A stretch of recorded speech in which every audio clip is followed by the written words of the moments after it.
Assalamualaikum warahmatullahi wabarakatuh. Alhamdulillahirabbil alamin. Assalatu wassalamu ala asyrofil anbiya wal mursalin wa ala alihi washabihi ajmain amma ba'du.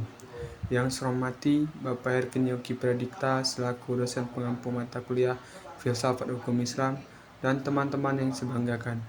Sebelumnya izinkan saya memperkenalkan diri. Nama Reci Gunawan, NPM 2121020091, Prodi Hukum Tata Negara kelas C. Baik, saya di sini akan menjelaskan tentang kaidah-kaidah hukum Islam.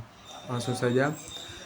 Kaidah-kaidah hukum Islam. Yang pertama, prinsip dalam hukum Islam. Kata prinsip berarti asas, yakni kebenaran yang menjadi pokok dasar orang berpikir, bertindak dan sebagainya. Adapun yang dimaksud dengan prinsip-prinsip hukum Islam ialah cita-cita yang menjadi pokok dasar dan landasan atau tumpuan hukum Islam. Adapun prinsip-prinsip dalam hukum Islam di antara lain: 1. Meniadakan kesempitan dan kesukaran. Contohnya, orang yang sedang berpergian, sakit dan dalam keadaan hamil ataupun menyusui boleh tidak berpuasa. B. Orang yang tidak kuat untuk berdiri untuk mendirikan sholat, maka ia boleh melakukannya dengan duduk. Yang kedua, sedikit pembebanan. Prinsip ini mengisyaratkan bahwa pembebanan syariat atas manusia memang ada. Akan tetapi syarat yang diturunkan atau dibebankan itu diterima apa adanya tanpa mempermasalahkan atau mempertanyakan, yang dapat menimbulkan kesukaran atau pemberatan atas pundak mukallaf terhadap kewajiban agama yang diembaninya. Prinsip ini dilandasi oleh firman Allah dalam surat Al-Maidah ayat 101 ayat tersebut menginstruksikan kepada manusia agar dapat menahan diri daripada permasalahan yang tidak akan ada ketetapan hukumnya. Misalnya pada peraturan perundang-undangan belum diketahui dan agar permasalahan yang untuk sementara waktu dibiarkan dan kemudian permasalahan itu dipecahkan melalui kaidah-kaidah umum demi memberikan kelonggaran pada manusia.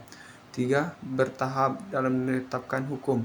Al-Quran diturunkan secara berangsur-angsur bukan sekaligus, sebab potensi manusia yang sangat terbatas sehingga ketika ada ayat yang telah diturunkan kemudian dipahami barulah ayat lain diturunkan. Keempat, memperhatikan kemaslahatan manusia. Dalam penetapan hukum selalu didasari pada 3 sendi pokok, yaitu: yang pertama, hukum ditetapkan setelah masyarakat membutuhkan hukum-hukum itu. Yang kedua, hukum-hukum ditetapkan oleh suatu kekuasaan yang berhak menetapkan hukum dan kemudian masyarakat ke bawah ketetapannya. C. Yang ketiga, hukum-hukum ditetapkan menurut kadar kebutuhan masyarakat. Selanjutnya, yang kelima, mewujudkan keadilan manusia menurut pandangan Islam adalah sama baik di hadapan Allah maupun di hadapan hukum tanpa melihat ada kepada tinggi rendahnya suatu jabatan seseorang, tua atau muda, melainkan seoptimal dan semaksimal apa yang telah ia perbuat dengan hukum Allah itu sampai mendapatkan predikat takwa. Yang selanjutnya, B. Kaidah dalam hukum Islam. Kata kaidah secara etimologi berarti asas.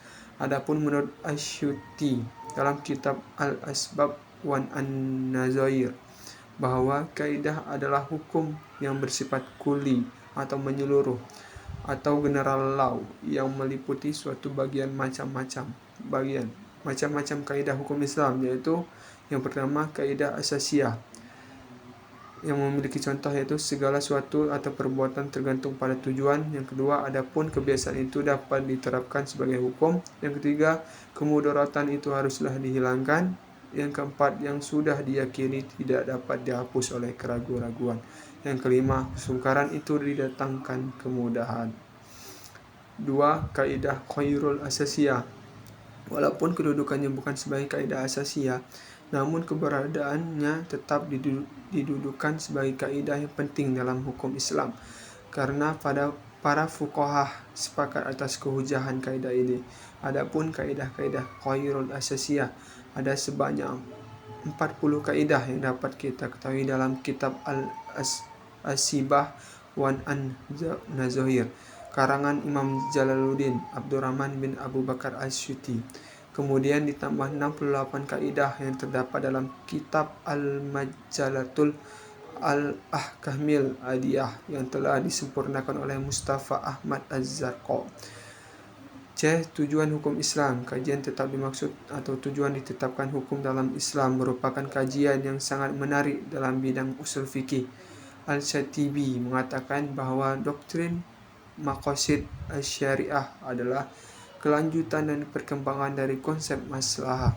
Tujuan hukum Islam maqasid syariah. Yang pertama, memelihara agama. Yang kedua, memelihara jiwa. Yang ketiga, memelihara akal. Keempat, memelihara kehormatan. Dan kelima, memelihara harta dan kekayaan. Cukup sekian materi dari saya. Saya akhiri. Wassalamualaikum warahmatullahi wabarakatuh.